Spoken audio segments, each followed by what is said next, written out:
Si pueden, por favor, los invito a abrir sus Biblias de nuevo al libro de Juan. Juan capítulo 5. Vamos a terminar este capítulo el día de hoy y creo que va a ser una bendición para sus corazones mientras aprendemos más acerca de este sermón maravilloso de nuestro Señor. Mientras buscan en sus Biblias, quisiera hablarles de un momento en la historia de la iglesia, no realmente de la historia de la nación americana, que ilustra de muchas maneras lo que vamos a encontrar el día de hoy en el capítulo 5 de Juan. Podría ser uno de los juicios más famosos de la historia de Estados Unidos.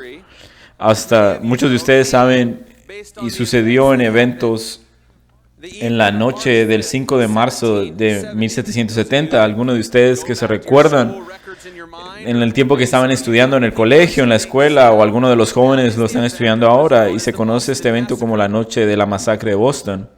En esa noche nevada de Boston, del 5 de marzo de 1770, 8 soldados británicos liderados por el capitán Thomas Preston se enfrentaron a una multitud de personas de Boston que habían reunido para protestar frente a la casa principal de corte. Ignorando la orden de Preston, se dispersaron. La multitud enojada empezó a tirar bolas de nieve y conchas de ostras a estos soldados británicos. Uno de los objetos, tal vez sería una bola de nieve o una concha, le pegó al soldado Montgomery y descargó su mosquete, su arma, accidentalmente en contra de los ciudadanos. Y hay muchos relatos acerca de esto, pero hubieron muchos disparos en ese momento. Después de esta situación, 3 murieron y varios otros murieron por heridas. Bueno, en este momento, cuando estaba empezando la colonia americana, nadie quería tener nada que ver con los soldados británicos. Ellos estaban listos para ejecutar a estos hombres que habían disparado en contra de los ciudadanos americanos. Ningún abogado en su propia mente, un sano juicio, tomaría el caso, excepto un joven engreído llamado John Adams. Después de esto, John Adams fue el segundo presidente de los Estados Unidos y también él fue un redactor de la Constitución estadounidense. Pero ¿qué fue lo que movió a John Adams a tomar este caso? Porque él se dio cuenta que los testimonios oculares de todos ellos y todos los testigos confirmaban de que los soldados americanos sí habían disparado, pero no de una forma maliciosa para poder matar a estos ciudadanos civiles. Mientras él miraba más el caso de esta situación, se daba cuenta que la culpa estaba en los ciudadanos de Boston y que ellos habían provocado estos disparos. Eso fue llevado a la corte en este juicio y él dio un discurso muy famoso que él presentó delante del juzgado antes de la decisión final, y sabemos de que la decisión final fue que habían encontrado inocentes a los soldados británicos. Y en este evento él da este discurso y para mí es uno de mis discursos favoritos y una de las oraciones más importantes en la historia americana, y eso fue lo que él dijo. Los hechos son cosas obstinadas, y cualquiera que sean nuestros deseos, nuestras inclinaciones o los dictados de nuestras pasiones, no pueden alterar el estado de los hechos y la evidencia. Este es el final de la cita. Los hechos son cosas obstinadas. Y los hechos de que él estaba hablando era la cantidad mayor que uno de todos los testigos que estaban probando la inocencia de estos soldados. Y eso es un ejemplo de la Revolución Americana, este punto de tener varios testigos que se unen y coinciden para establecer un hecho inmovible. Es realmente un asunto bíblico, porque en Deuteronomio 17 y 19 podemos leer cómo Dios nos habla acerca de este principio importante para poder hablar de lo que es verdad. Si encuentras a una persona que está haciendo algún pecado, una iniquidad, o se le ha acusado de algo, antes de acusarlo y de llevarlo a juicio, tienes que tener el testimonio la persona que hace eso tiene que levantarse en testimonio. Si hay algún tipo de pecado, debe ser la acusación mantenida a través de 2 o 3 testigos. Eso es lo que nos dice Deuteronomio 17 y 19. Vemos también ese concepto del Antiguo Testamento en Mateo 18. Si encuentras a una persona cometiendo pecado, vas, le hablas de forma individual, tratas de restaurarlo. Y si no están dispuestos a escucharte y no se arrepienten, el Señor Jesucristo trae la palabra de Deuteronomio. Si vas con tu hermano, dice, y si le muestras el pecado y se arrepiente, aleluya. Pero si no lo hace, escucha. Toma 1 o 2 o más testigos, y por la palabra de ellos se confirma cada hecho. Y después lo vemos en el Nuevo Testamento. Tenemos Pablo lleno del conocimiento de Dios, y si había un anciano que tenía alguna acusación en la cual él no se había arrepentido, Pablo nos advierte en 1 Timoteo 5:19, no aceptes una acusación en contra de un anciano a menos de que haya 2 o 3 testigos. La multiplicidad de testigos siempre ha sido la manera de Dios de establecer el orden, exponiendo el engaño y verificar la culpabilidad. Bueno, como John Adams, los hechos son algo sostenible. Esta es la porción del sermón de Jesucristo donde Él nos dice que los hechos son dignos de ser verificados. En nuestra sección el día de hoy nos va a hablar de diferentes 5 testigos que dan testimonio de una verdad principal, y esa verdad es esta, que Jesucristo, el Hijo de Dios, es igual a Dios Padre en cada uno de los aspectos de su divinidad. Jesús es Dios y Él está delante de este juicio de los líderes religiosos que lo están viendo, y Él les dice, ellos le dicen a Jesús, tú dices que eres igual que el Hijo de Dios, que eres el Hijo de Dios, pruébalo. Y Jesús le dice, no hay problema, lo puedo hacer. Lo digo esta oración. Jesucristo es Dios. Jesucristo es el Hijo de Dios. Él es igual al Dios Padre en cada uno de los aspectos de su divinidad. Y nosotros podemos estar de acuerdo y todo el tiempo vamos a decir, sí, es lo verdadero, pero hay muchas personas que no. Nosotros tomamos esta verdad como un absoluto bíblico, pero hay personas que no lo hacen. Escucha, por favor, hay millones y millones de almas que van a morir en su pecado por rechazar esa simple verdad, que Jesucristo es Dios. En el hecho, de acuerdo, ayer estaba en un juego de béisbol y tuve la oportunidad de hablar con uno de los papás del equipo de mi hijo, que él es musulmán. Y pudimos estar en esta conversación. Es un hombre muy dulce, agradable, y le pregunté acerca de Jesucristo.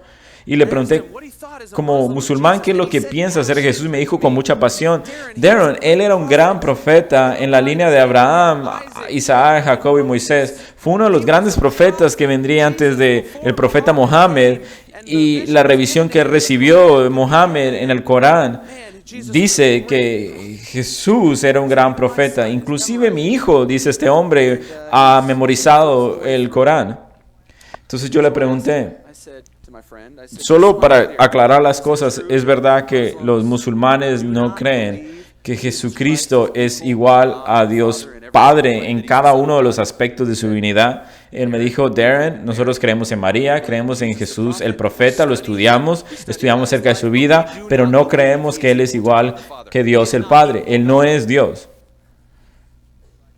Entonces yo le dije, lo que es maravilloso es que mañana voy a estar predicando acerca de Juan 5, donde todo el sermón Jesús le habla a los judíos acerca de que Él es igual que Dios en cada uno de los aspectos. Jesucristo es igual que Dios el Padre, caminando como hombre en medio de todas las personas. Una nota alrededor, recibí un mensaje de mi cuñada, me dijo, Darren, tus hijos están hablando con los hijos de este hombre musulmán y ellos le están diciendo que Jesucristo es igual a Dios. Y le dije, ¿es verdad? Y inclusive me dijo que tuvieron un poco de discusiones porque uno de mis hijos le dijo a sus compañeros del equipo de béisbol que la Biblia es verdad y que el Corán está lleno de errores. Este fue un momento que me sentí muy orgulloso de mi hijo y creo que no es algo típico en los torneos de 9 años, pero es algo que me encantó. Lo traigo esto delante de ti porque cuando venimos a nuestro texto en el día de hoy, vemos a nuestro Señor Jesucristo moverse haciendo diferentes puntos, como Él es igual que Dios el Padre, hasta que ellos dicen, ¿ustedes no me creen? Está bien, voy a llamar a 5 testigos. Tengo 5 testigos que pueden probar lo que estoy diciendo.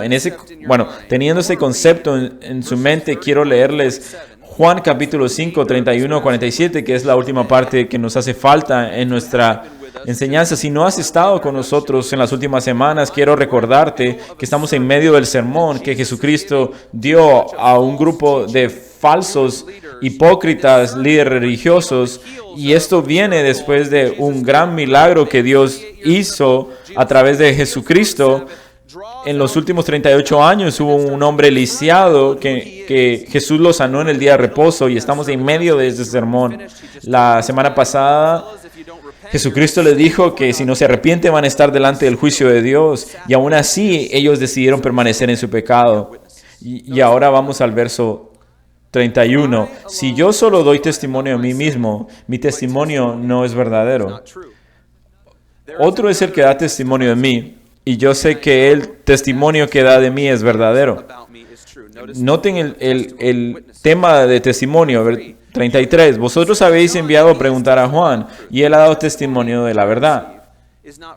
Pero el testimonio que yo recibo no es de hombre, mas digo estas cosas para que ustedes sean salvos. Él era la lámpara que ardía y alumbraba, y vosotros quisiste regocijarse por un tiempo en su luz.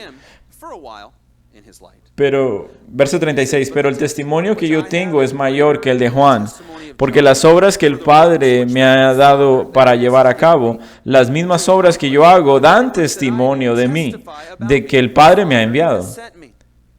Verso 37, y el Padre que me envió, ese me ha dado testimonio de mí, pero no habéis oído jamás su voz, ni habéis visto su apariencia. Y su palabra no la tenéis morando en vosotros, porque no creéis que aquel que Él me envió. Examina las Escrituras, porque vosotros pensáis que en ellas tenéis vida eterna, y ellas son las que dan testimonio de mí. Y no queréis venir a mí para que tengáis vida.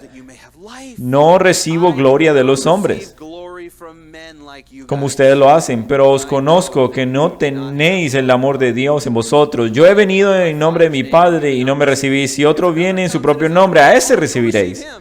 ¿Cómo podréis creer cuando recibéis gloria los unos de los otros y no buscáis la gloria que viene del Dios único? ¿No pensáis que yo os acusaré delante del Padre? El que os acusa es Moisés, en quien vosotros habéis puesto vuestra esperanza, porque si creyeres a Moisés, me creerías a mí, porque de mí escribió él. Pero si no creéis sus escritos, ¿cómo creéis mis palabras?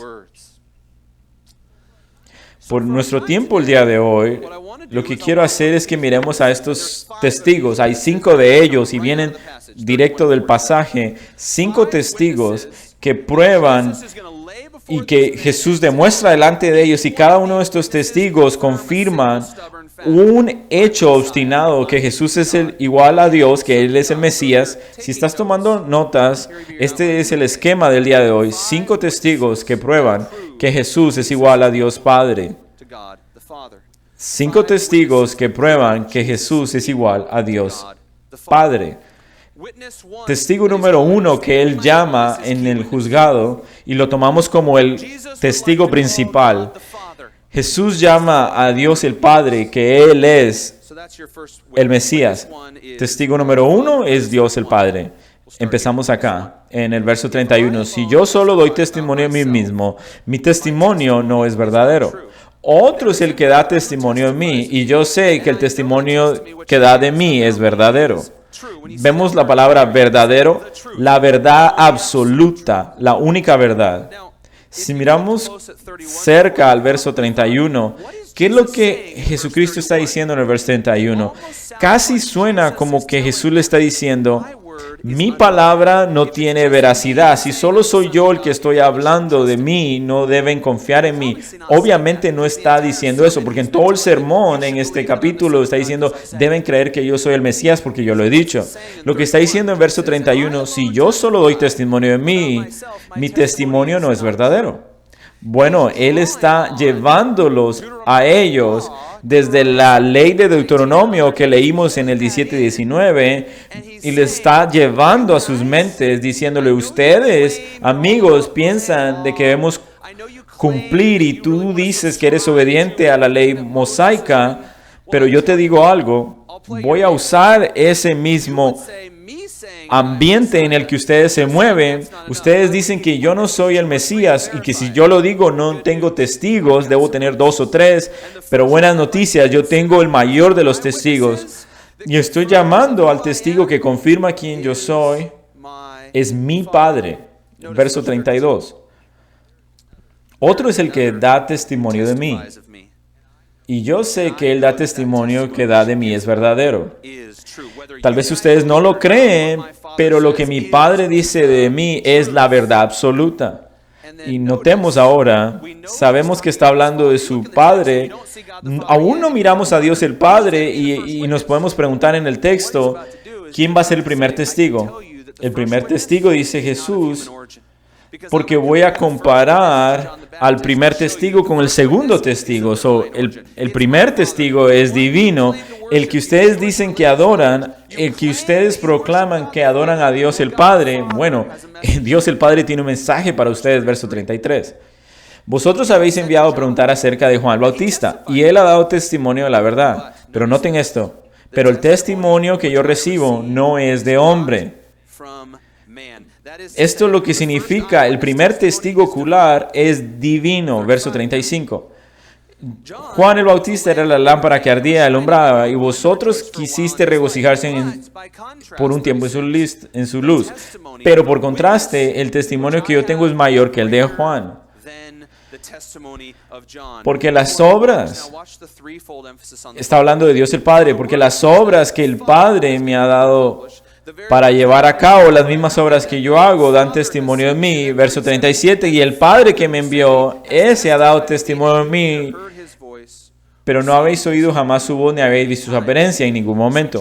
Lo que dice Jesucristo es, primero quiero que consideren algo. Ustedes no creen mi palabra, pero el primero que llamo en el juzgado y que dé testimonio en contra tuyo que yo soy el Hijo de Dios, es mi Padre. Cuando miramos ese lenguaje, verso 37, el Padre que me envió, hagamos énfasis, Él ha dado testimonio de mí, Él ha sido un testigo fiel acerca de mí.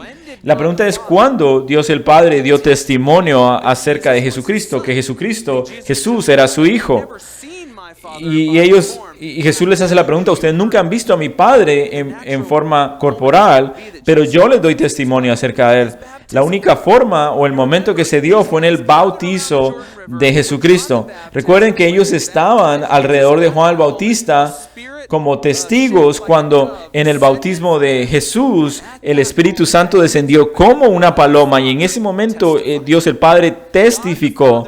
Él dijo, este es mi Hijo en quien me he complacido.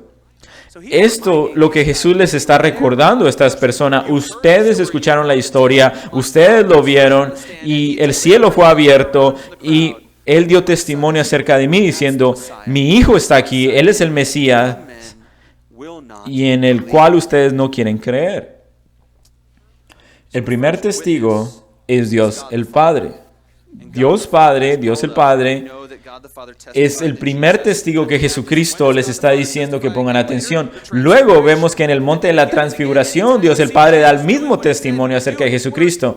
Y cuando vemos cada vez que Jesús dice que sus obras son verdaderas y hace las obras del Padre, es otro testimonio de Dios el Padre. Es el primer testigo, Dios Padre. El segundo testigo, y vamos a trabajar en estos testigos para poder entenderlo.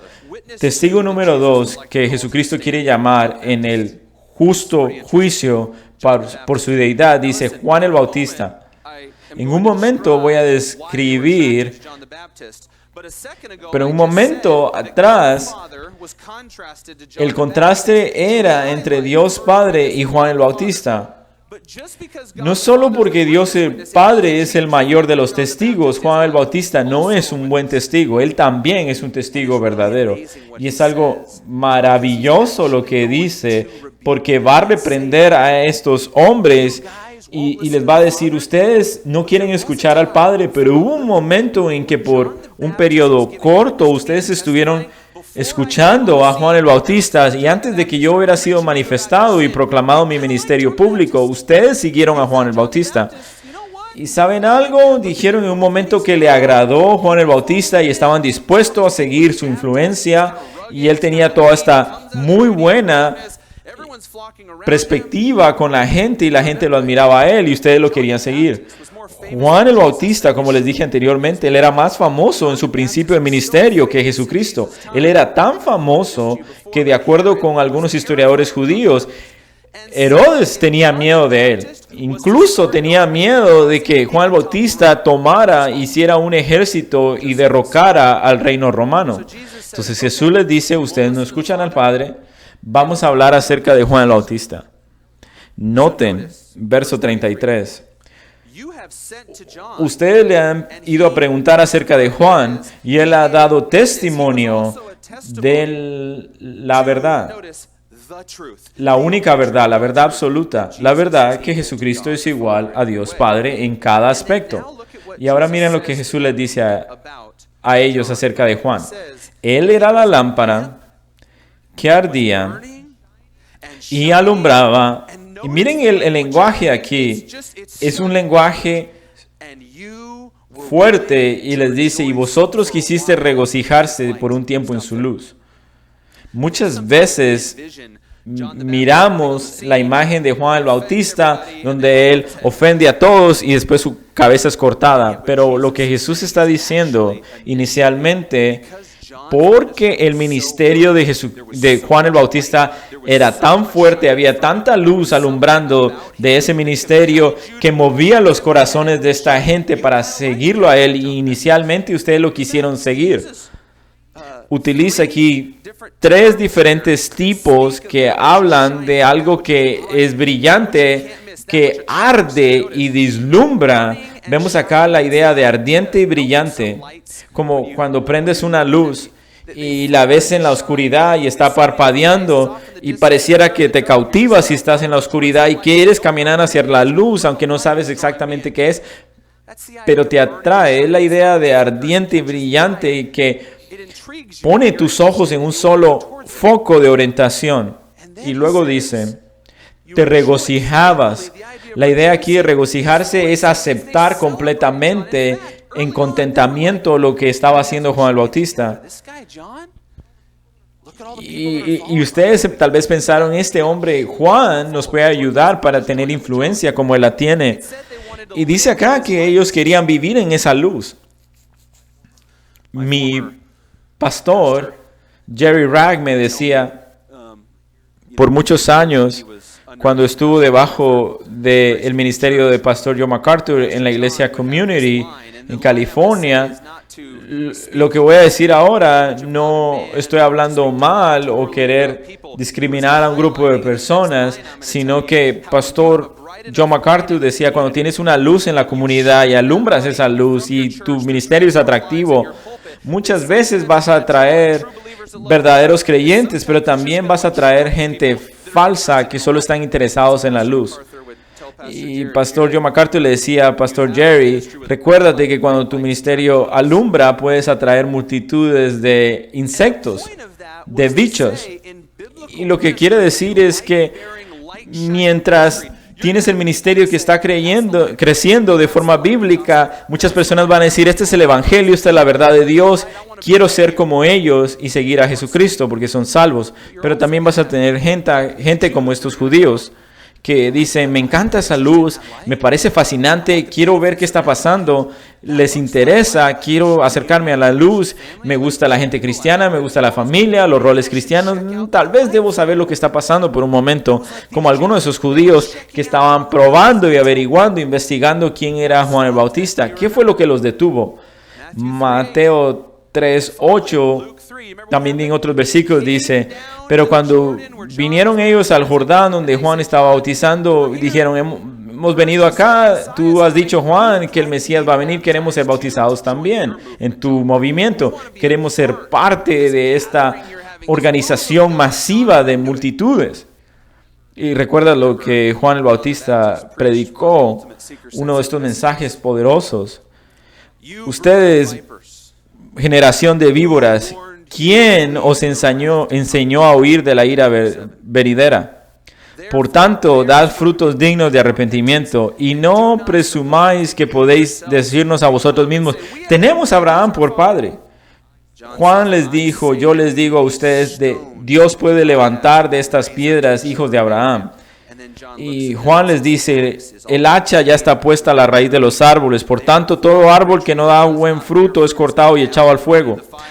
Yo, dice Juan el Bautista, yo bautizo con agua para arrepentimiento, pero el que viene detrás de mí es el más poderoso que yo, quien no soy digno de quitarle las sandalias. Él os bautizará con el Espíritu Santo y con fuego.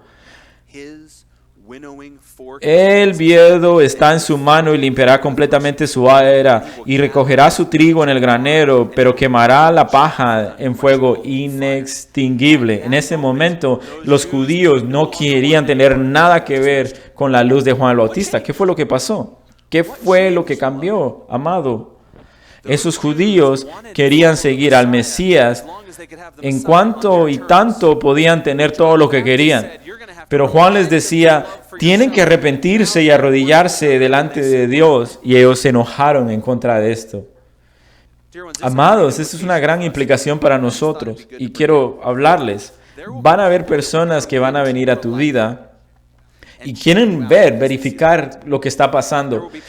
Quieren venir a nuestra iglesia y tal vez están aquí el día domingo y quieren venir porque ven y escuchan la luz del Evangelio y cómo las personas están siendo transformadas y se preguntan, ¿por qué está pasando? ¿Por qué eres tan diferente?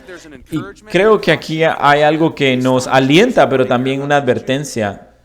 Lo que nos alienta es que nos debemos alegrar que cualquier persona se está acercando a la luz y podemos pensar de que es la iluminación del Espíritu Santo y van a ser salvos. Y eso nos hace decir aleluya. Pero también es una parte de advertencia. Y la advertencia que debemos tener cuidado es al ver su voluntad como los judíos de arrepentirse de su falsa adoración y seguir a Jesucristo. Pero si no, el juicio está sobre sus cabezas. No sabemos. El tiempo y la verdad dirán. Regresando al texto, Jesucristo, con esa implicación en mente, volvemos al texto. Por un momento se regocijaron en Juan el Bautista. Él dio testimonio de mí, pero ustedes se montaron cautivados por la luz, pero no quisieron seguir sus obras. Y quiero decir esto también. Cualquier persona que quiera agregar a Jesucristo a su vida, pero no quiere dejar su pecado, debes tener cuidado. Es alguien peligroso. Quieren los beneficios de Jesucristo, quieren agregar a sus vidas algún tipo de aseguranza en contra del lago de fuego y el infierno, pero no quieren adorar verdaderamente a Jesucristo. Quieren la luz, pero no quieren el Mesías. Eso eran estos judíos. Ese es el segundo testigo. El primer testigo es Dios el Padre, dando testimonio que Jesucristo es igual que Dios el Padre en todo aspecto de la divinidad. El segundo es Juan el Bautista. Ahora tenemos el tercer testigo. El tercer testigo aquí, si miramos el texto, son los milagros. Tenemos Dios Padre, Juan el Bautista, los milagros. Miremos lo que dice el texto, verso 36. Pero el testimonio que yo tengo es mayor que el de Juan, porque las obras que el Padre me ha dado para llevar a cabo, miremos la próxima oración, las mismas obras que yo hago, las obras que está hablando aquí, las obras que Él hace, dan testimonio de mí, de que el Padre me ha enviado. Jesucristo nos introduce a otra dinámica. Tenemos Dios el Padre, tenemos Juan el Bautista y ahora tenemos las obras. Pero cuando escuchamos el término obras, podrían haber muchos conceptos que vienen a nuestra mente, las obras de Jesucristo, las cuales hacía igual que las obras del Padre. Realmente sabemos de que todas las obras de Jesucristo eran omniscientes No solo estas obras está en plural en este contexto, la multitud de obras es primordialmente acerca de sus milagros. Lo que Jesucristo está diciendo aquí, ustedes no escuchan al Padre, no escuchan al Juan el Bautista, y en tercer lugar, no escuchan a mis milagros, los milagros que yo hago. Y realmente tenemos un ejemplo acerca de esos milagros. Lo vemos en Juan 21:25. Y hay también muchas otras cosas que Jesús hizo, que si se escribieran en detalle, pienso que ni aún el mundo podría contener los libros que la escribieran. Wow, esto es demasiado. Nuestro Señor era constantemente haciendo milagros y prodigios y ellos rehusaban creer en su deidad. Y no es como ahora vemos los milagros que le decían a alguien que tiene un dolor de cabeza y le decían, espero que te arregles. No eran milagros que se hacían o se imponían sobre la gente de forma falsa, sino milagros radicales, instantáneos. Cuando caminó la persona inválida, el ciego miraba, y lo vemos en todos los pasajes, inclusive en este, que había pasado 38 años siendo inválido, tirado en el suelo, y en un momento Jesucristo le habla y él se levanta y camina con sus piernas restauradas. Totalmente su cuerpo estaba siendo sanado y él podía caminar como si nada hubiera pasado en las últimas 4 décadas. Es interesante cuando pensamos en los milagros. Tal vez sería bueno que paráramos por un momento. Y hay una falsa enseñanza, tal vez algunos vienen de este trasfondo, es un evangelio mentiroso, un evangelio falso, cuando ellos enseñan que Jesús sana dependiendo en tu fe y cuán digno es, y dicen si tan solo tendrías fe, o si tan solo siembras esta fe y harías esto y lo otro, Jesús haría el milagro por ti. Miren, hombres como Joel Osteen, Creflo Dollar, Kenneth Copeland, John Hagee, Joseph Prince, y la lista continúa. Ellos enseñan milagros, son dependientes de tu fe, y es como si tan solo fueras este tipo de persona que deberías ser, dar el dinero que deberías dar, hacer lo que debes de hacer, entonces Jesucristo te sanaría. Amados míos, Jesús sana a personas que lo rechazan sin fe alguna, inclusive gente rebelde. En este pasaje vemos a este hombre de 38 años, lisiado, que no tenía fe y rechazó a Jesucristo y lo traiciona. Los milagros de Jesucristo no se trataban acerca de cuán digno era el vaso, sino que la gente podría creer, que verifica que Jesús como Dios está en medio de las personas. Jesús no está minimizando los milagros, pero los milagros de Jesucristo dan testimonio de su igualdad con Dios. Y ellos no podían negar los milagros y podían decirse, hey, vemos todos esos milagros, no los podemos refutar, no podemos hablar en contra de ellos porque son claros y evidentes. Hay un hombre que es sanado de ceguera, o el hombre está caminando en el agua y para la tormenta. ¿Qué es lo que vamos a hacer? No sé, dicen. Podemos decir que él lo está haciendo, pero vamos a decirle que es la obra de Satanás a través de él. Y esto es un nivel de perversidad mayor. Vemos en Mateo 12:22. Escuchen a esto. Entonces le trajeron a un endemoniado ciego y mudo y lo sanó. De manera que el mudo hablaba y veía, y todas las multitudes estaban asombradas y decían, ¿acaso no es este el hijo de David? Y ellos decían, este hombre saca fuera los demonios por Belcebú, el príncipe de los demonios. Y esto es algo increíble, es algo muy fuerte.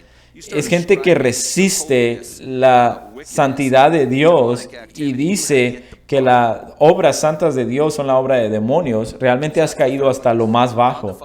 Primero tenemos Dios el Padre, Juan el Bautista y los milagros. El cuarto testigo. Y esto se empeora para estas personas. Quiero que pensemos en esto cuando vamos al final del pasaje. Pensemos en esto por un momento. ¿Qué tipo de pecado, qué tipo de perversidad, de maldad, de incredulidad tenía que permanecer en sus corazones, de impiedad, que puedes tener personas que han estudiado la Biblia durante toda su vida, que han visto las Escrituras y están viendo los ojos de Jesucristo. Han escuchado y visto las obras de Juan el Bautista y ven que las Escrituras hablan de él y aún así son resistentes. Ese es un nivel de incredulidad y orgullo de la peor manera. Y quiero que ustedes estén pensando qué tipo de pecado puede ser este, porque está por venir. El cuarto testigo, el Antiguo Testamento, las Escrituras del Antiguo Testamento. Verso 39. Examinan las Escrituras porque vosotros pensáis que en ellas tenéis vida eterna. Aquí está. Y ellas son las que dan testimonio de mí. Amado, quiero que notes algo. No dice solo que leen las Escrituras y que las lees de una forma casual. No son personas neófitas acerca de la palabra de Dios. Es gente que son estudiosos, testigos de la palabra de Dios. Como judíos rabínicos tenían que memorizar la Escritura y estudiarla a profundidad de una manera muy absoluta, memorizando todo el Antiguo Testamento. Y ahora Jesús les dice, ustedes buscan las Escrituras y la investigan porque ustedes piensan que ahí está la vida eterna, pero no me han visto a mí. La palabra buscar en el griego es una búsqueda llena de energía, esforzada por descubrir algo. No estamos hablando de una persona que lee la Biblia una vez a la semana, de vez en cuando, que la tiene en su biblioteca y la agarra a veces. Estos eran estudiantes de la palabra de Dios. Dice acá que el Antiguo Testamento, Jesucristo nos dice, dan testimonio de mí, de Jesucristo. Hay un erudito judío que tiene muy buenas obras. Él dice, Alfred S. Sherman dice, las profecías son las profecías. Los rabinos judíos creen que apuntan a Jesucristo. Solo piensa en esto mientras digo este número. Jesús está diciendo, cada uno de estas profecías son un testimonio en contra tuyo porque ustedes me rechazan a mí. Esto es lo que dice el Antiguo Testamento y sus profecías. Las profecías del Antiguo Testamento es alrededor de 456 en el Antiguo Testamento que los judíos rabínicos han interpretado acerca del Mesías. Jesús les dice, no solo son 4 testigos, tengo 456 testigos en contra tuyo. Y miremos ahora lo que dice el verso 40. Y ustedes están indispuestos a venir a esto. No tienen la voluntad de venir a las Escrituras y ver que yo soy el Mesías. Son tan arrogantes y orgullosos que aún teniendo las Escrituras amas tanto a tu pecado y pones en primer lugar tus preferencias que aún teniendo la palabra de Dios no crees. Esos son 4 testigos, Dios el Padre, Juan el Bautista, los milagros de Jesucristo del Antiguo Testamento. Hay un quinto testigo, Moisés. Miremos el verso 45 y 46. No pensáis que yo os acusaré delante del Padre. Miremos, dice acá la palabra acusaré. No pensáis que yo te acusaré delante del Padre. El que os acusa es Moisés, en quien vosotros habéis puesto vuestra esperanza. Toda tu vida han actuado como que Moisés es el principal maestro y que siguen la ley de Moisés. Pero miren esto, si ustedes me creyeran a mí y creerían a Moisés, me recibirían a mí. Pero si no creéis sus escritos de Moisés, ¿cómo podrán creer en mí?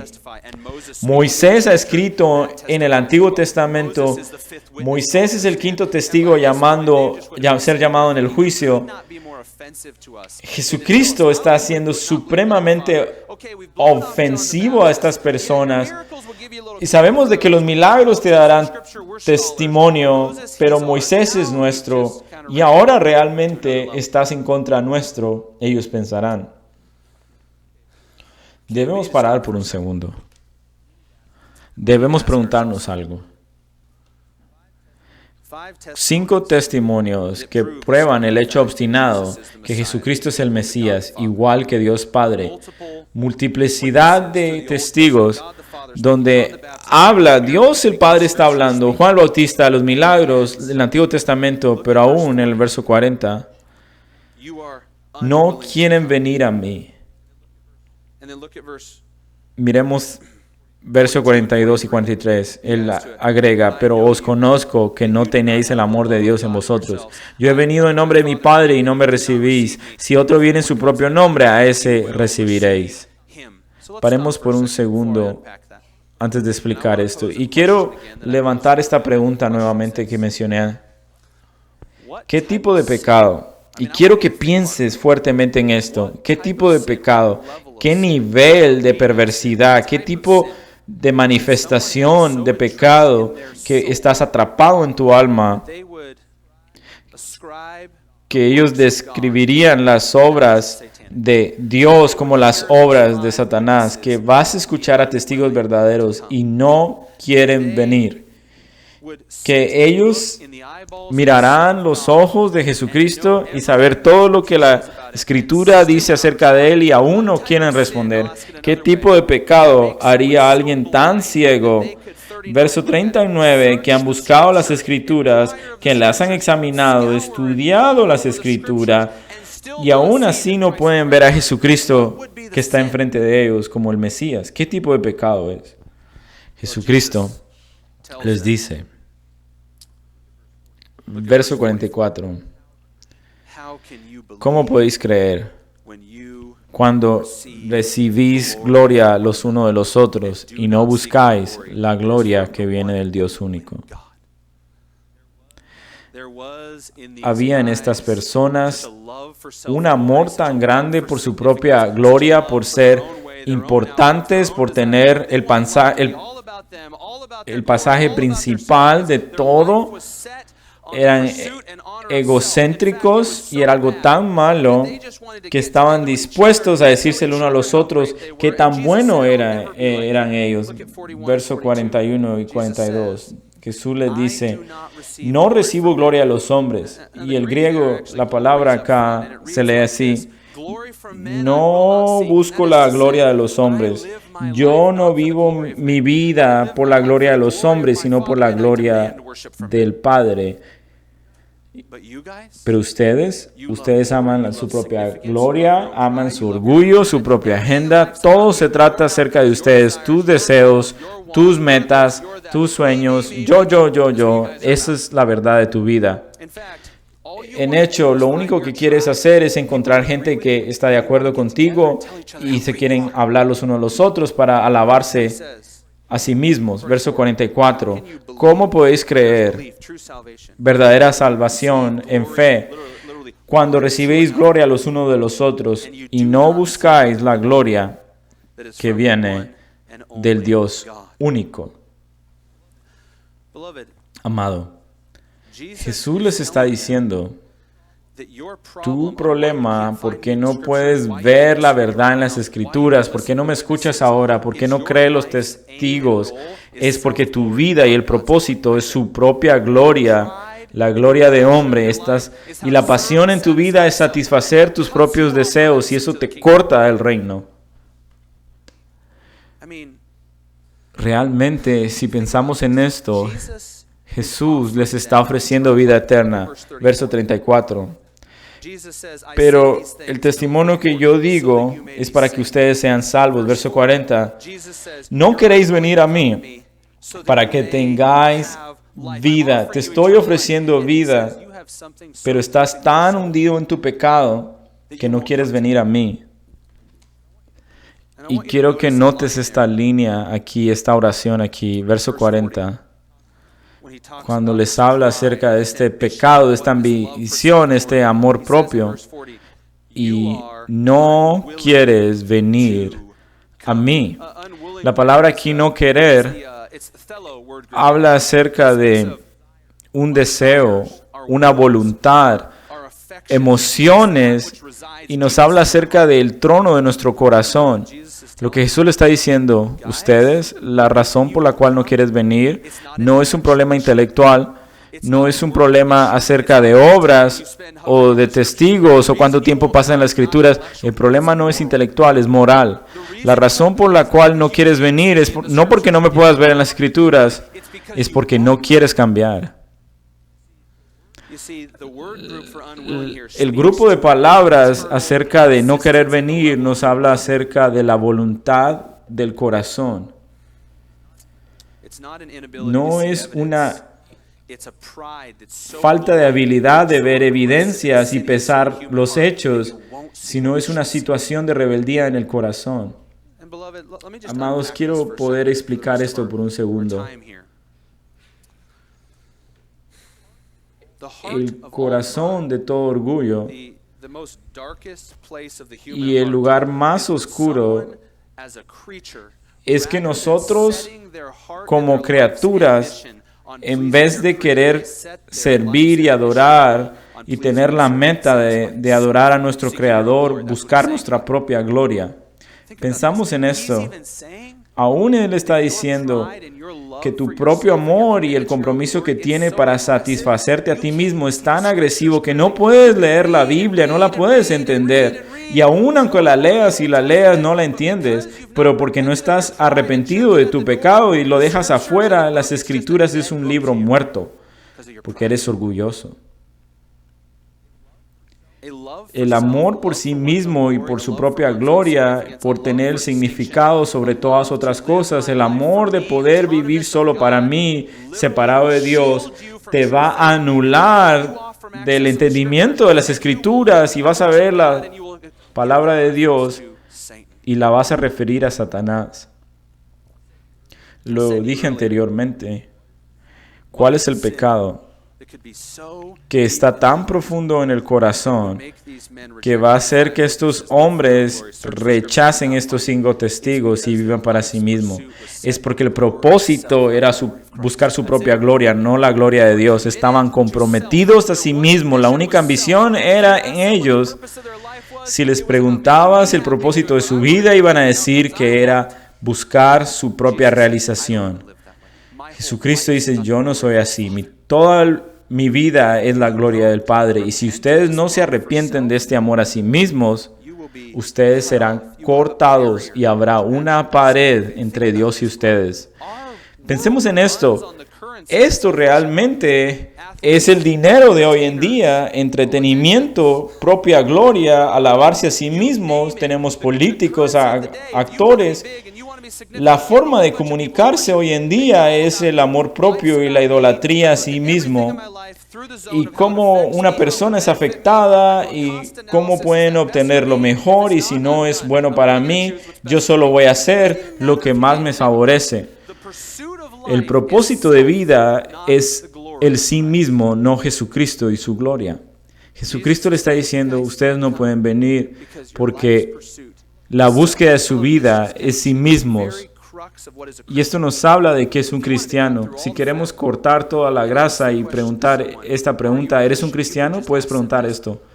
¿Cuál es el propósito de tu vida?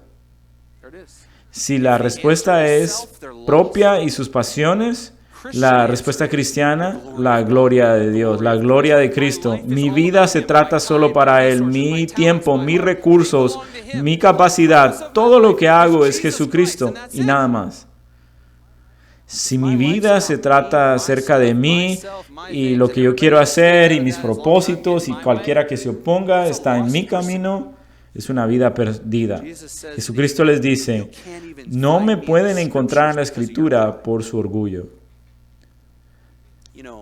En Isaías dice, yo soy el Dios, este es mi nombre, y no daré mi gloria a nadie más. Sabemos de que esto es verdad, porque alguien se puede estar sentado y escuchar sermones y la verdad toda la vida y leer la Biblia, y solo son fariseos diciendo el nombre de Jesucristo, pero la vida se trata acerca de ellos. Son narcisistas y viven para sí mismos. Sí tienen alguna religión, pero jamás dejan de buscar su propia satisfacción. Jesucristo solo es un medio para recibir lo que yo quiero. Y luego se salvan. Y ahora se dan cuenta y dicen, hey, ¿has leído esto? Es como que cada pasaje es nuevo para mí. Estoy buscando y estudiando las escrituras y ahora veo la verdad de Jesucristo. Y es como que nunca lo había leído anteriormente. ¿Qué pasó? Bueno, han nacido de nuevo. Ahora pueden ver las escrituras y les alumbra la verdad de Cristo. Antes de eso tenían tanto orgullo y antes solo era un libro muerto.